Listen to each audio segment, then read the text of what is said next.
কবুতরকে আল্লাহ ডাক দিয়ে বলে, কবুতর রে দাঁড়া, আমার বন্ধুরে তুই সাহায্য করেছিস, আমিও তোমারে বকশিশ দিব। সুবহানাল্লাহ বলেন আর একটু জোরে।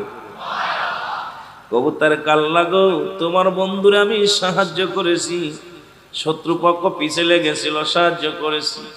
আল্লাহ বলে, কবুতর রে, কিয়ামত পর্যন্ত তোর বাসা বানানোর চিন্তা থাকবে না। আজকে কত কষ্ট করে খড় কোটাটা নিয়ে বাসা বানাইলি, কিয়ামত পর্যন্ত তোর বাসা বানাইবো আমার মাকড়াই, দুনিয়ার মধ্যে শ্রেষ্ঠ মাকলুকাত। এই জন্য কবুতরের বাসা মানুষে বানায়, কেউ বানায় টিন দে, কেউ বানায় কাঠ দে, যদি কিছু না পারে একটা ঝাঁকা বেঁধে দেয়। আর কবুতর পরের বাসায় বাস করে, নিজে বাসা বানায় না। বাবারে গভীর মনোযোগ, কারণ এত মর্যাদা আমার আল্লাহ দিছে শুধু হাবিবের পক্ষে থাকার কারণে। জোরে বলেন ঠিক কিনা? শুধু তাই নয়, দুনিয়ার মানুষ শুনে নাও, আমরা যদি রাসূলের পক্ষে থাকি আমাদের দাম বেশি না কম? জোরে বলেন বেশি না কম?